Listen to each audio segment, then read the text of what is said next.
ഛത്തീസ്ഗഡിൽ കോൺഗ്രസ് ആണല്ലോ പ്രതിപക്ഷം. നിങ്ങൾ ആരെങ്കിലും കോൺഗ്രസിനെ അവിടെ തെരുവിൽ പ്രതിഷേധിക്കുന്നതായി കണ്ടോ? 2 കന്യാസ്ത്രീകൾ, അവർ മലയാളികളാണ്. ഒരു ആദിവാസി യുവാവ് കൂടി ജയിലിലുണ്ട്. ആരാണ് അവർക്ക് വേണ്ടി സംസാരിക്കുക? എവിടെ പോയി കോൺഗ്രസ് എന്ന പ്രതിപക്ഷം?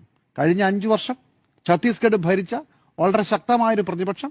ഭൂപേഷ് ബാഗലിനെ നമ്മൾ കണ്ടു. ഭൂപേഷ് ബാഗൽ അന്ന് UDFന്റെ നേതാക്കന്മാർ വരുമ്പോൾ അവരെ ജയിലിൽ കടത്തിവിടുന്നില്ല എന്ന് പറഞ്ഞപ്പോൾ ഭൂപേഷ് ബാഗൽ എത്തുന്നു.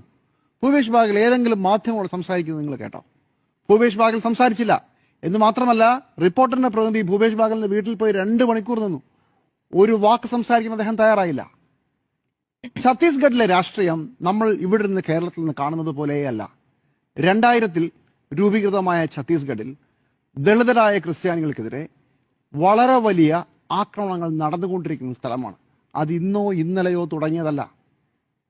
2023 BJP വരുന്നത്. 2018 മുതൽ 2023 വരെ ഭൂപേഷ് ബാഗലിന്റെ കോൺഗ്രസ് സർക്കാരായിരുന്നു.